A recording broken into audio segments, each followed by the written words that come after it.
This presentation provides guidance and training for LEAs completing the ESA Consolidated Compliance Report for Title IV Part A.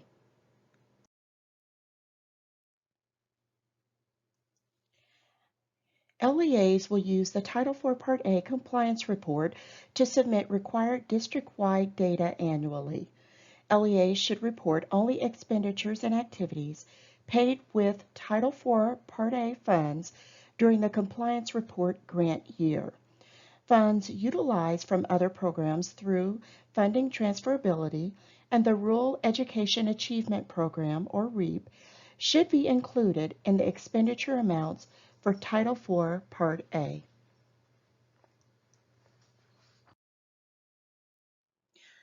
Now the presentation will move through the 5 parts of the Title IV Part A Compliance Report.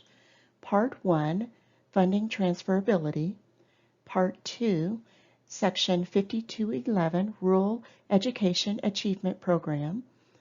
Part 3, Expenditures and Use of Funds. Part 4, Program Compliance Self-Check. And Part 5, Additional Information, which is optional.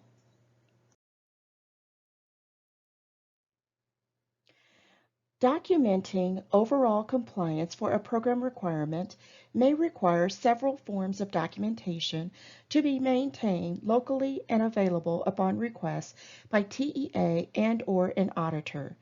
The compliance items listed are a selection of program compliance requirements for compliance reporting purposes, and not an all-inclusive listing of all the requirements of a particular program.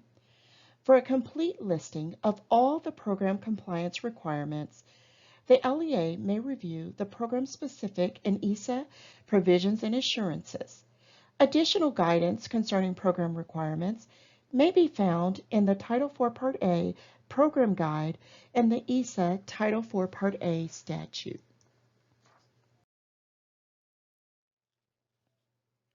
This is a screenshot of the eGrant system, where you may find the PR3107 compliance report.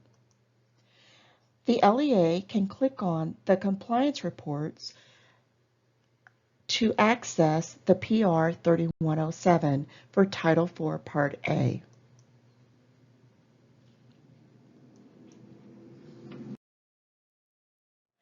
The Title IV Part A compliance report may be found in the eGrant system under the Grants Resources Table of Contents tab. Within the eGrant system, an LEA can view and print error and warning messages. Part 1 of PR 3107 is the Funding Transferability section. Funding transferability allows LEAs the option to transfer a certain percentage of non-administrative funds allocated for allowable uses under Title I Part A, Title I Part C, Title I Part D, Title II Part A, Title III Part A, ELA and Immigrant, and Title IV Part B. For Part 1A of the Compliance Report, click Yes or No to indicate whether the LEA participated in the Funding Transferability Program with Title IV Part A funds. If an LEA selects No, Part 1 of the schedule collapses. Skip to Part 2. If Yes is selected, continue to Parts 1B and 1C. If the LEA transferred funds out of Title IV Part A under Funding Transferability, type the percentage of funds redirected into each applicable fund source identified in the respective columns. Note, the sum of percentages entered in Parts 1B and 2B may not exceed 100%. If the LEA transferred funds out of Title IV Part A under Funding Transferability, type the dollar amount of expended funds that were redirected into each applicable fund source identified in the respective columns. As a reminder, LEAs may not utilize the funding transferability option for their portion of funds and only retain a portion of the Title IV Part A to support private nonprofit equitable services.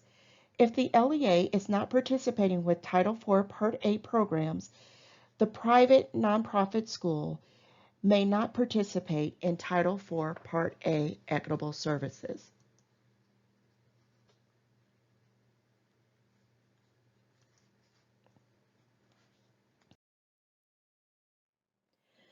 Part 2, Section 5211, is the REAP participation section of the compliance report.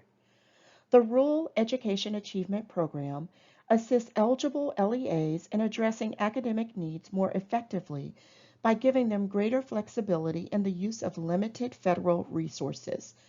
The program is designed to address the unique needs of rural school districts that frequently lack the personnel and resources needed to compete effectively for federal competitive grants and receive formula allocations in amounts too small to be effective in meeting their intended purposes. Only eligible LEAs may use the REAP option. In Part 2A, select Yes or No to indicate whether the LEA participated in REAP with Title IV Part A funds. If an LEA selects No, Part 2 collapses. The LEA then skips to Parts 3 and 4. If Yes is selected, the LEA will skip to complete Parts 2B through 2C. In 2B, type the percentage of Title IV-A funding redirected under REAP per applicable program. Part 2C, if the LEA redirected funds out of Title IV Part A under REAP, type the dollar amount of funds redirected into each applicable fund source identified in the respective columns. Please note the totals under Alternative Uses of Funds in Part 2B add up to 100%, or if the combined totals under Alternative Uses of Funding in Part 1B and under Funding Transferability in Part 1B add up to 100%, then Parts 3 and 4 of the compliance report will be disabled. As a reminder, LEAs may not REAP their portion of the funds and only retain a portion of the Title IV Part A to support private nonprofit equitable services. If the LEA is not participating with Title IV Part A programs, the private nonprofit school may not participate in Title IV Part A equitable services.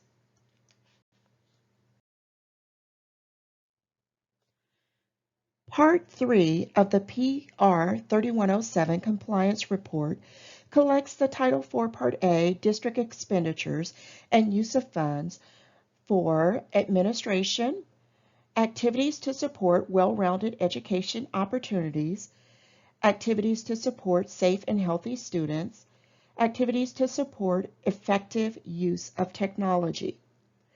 If Part 3 is enabled, the LEA will type the total Title IV Part A expenditures per applicable category. Line 1, Administration. If the LEA used Title IV Part A funds for direct administration costs, type the amount in the expenditures column. In line 2, Activities to support well-rounded education opportunities, the LEA would type the amount spent to provide students with access to a well-rounded education. In line 3, Activities to support safe and healthy students, the LEA would type the amount spent to improve school conditions for student learning.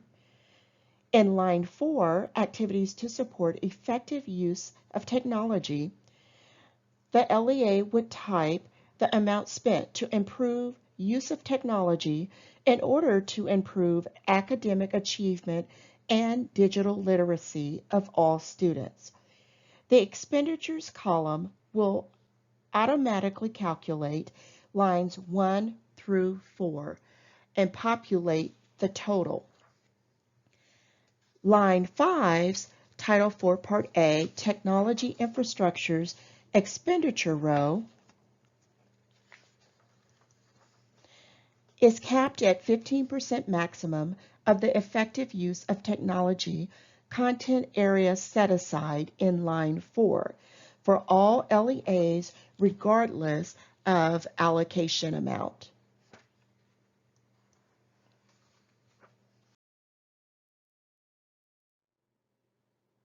Part 4 is the Program Compliance Self-Check portion of the Title IV Part A Compliance Report. The LEA will complete this section to indicate compliance with each requirement. For this year, there were 3 program compliance self-check items selected in which the LEA must report compliance. Number 1, consultation. Number 2, program description. And number 3, evaluation of program effectiveness.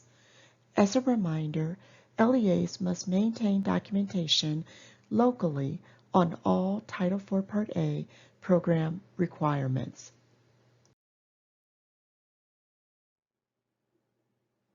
To meet program requirement number 1, the LEA must have engaged in a timely and meaningful consultation with Title IV Part A required stakeholders as part of the process in determining the targeted areas of improvement related to students' access to effective program activities. If compliance status is met and the LEA assures that it has documentation verifying compliance readily available upon request, the LEA will click in Compliance. A few examples of the strongest documentation recommended are agendas and/or ongoing meeting notes of stakeholder sessions, focus groups, and/or district improvement team meetings, and accompanying participant rosters, sign-in sheets, and/or ongoing meeting notes that include all required Title IV Part A stakeholders with roles identified. The LEA may have other documentation that could potentially demonstrate compliance. In the event of an audit, TEA staff will make the final determination if documentation meets the requirement. If the LEA is not in compliance, click on 1B and use the space below to indicate how the LEA plans to meet compliance of the requirement the following year. To meet program requirement number 2, the LEA To meet program requirement number 3, the LEA must have evaluated the effectiveness of the Title IV Part A program and/or activities based on the objectives and outcomes. If compliance status is met and the LEA assures that it has documentation verifying compliance readily available upon request, click on In Compliance. An example for strongest documentation recommended are relevant pages of the most current LEA's District Improvement Plan or other official auditable documentation providing a detailed description, which includes the LEA's Title IV Part A evaluation process, how the LEA will periodically evaluate effectiveness, Title IV Part A program objectives, and Title IV Part A intended outcomes of funded programs and/or activities, and accompanying attendance, sign-in sheets, and/or meeting agendas of stakeholder consultation meetings with names and identified roles pertaining to the evaluation of effectiveness in Title IV Part A programs. The LEA may have other documentation that could potentially demonstrate compliance. In the event of an audit, TEA staff will make the final determination if documentation meets the requirement. Click Not in Compliance and use the space below if documentation is not readily available, and indicate how the LEA plans to meet compliance of the requirement the following year. For Part 5, LEAs may type any additional information that is applicable to the PR3107 compliance report in the comment box below if desired. Support for assistance. Title IV Part A Compliance Report Resources. Additional Title IV Part A LEA Compliance Report Resources. LEAs may reach out to regional ESE staff who are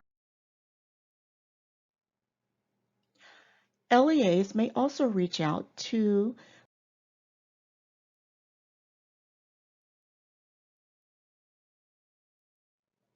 Thank you. Have a wonderful day.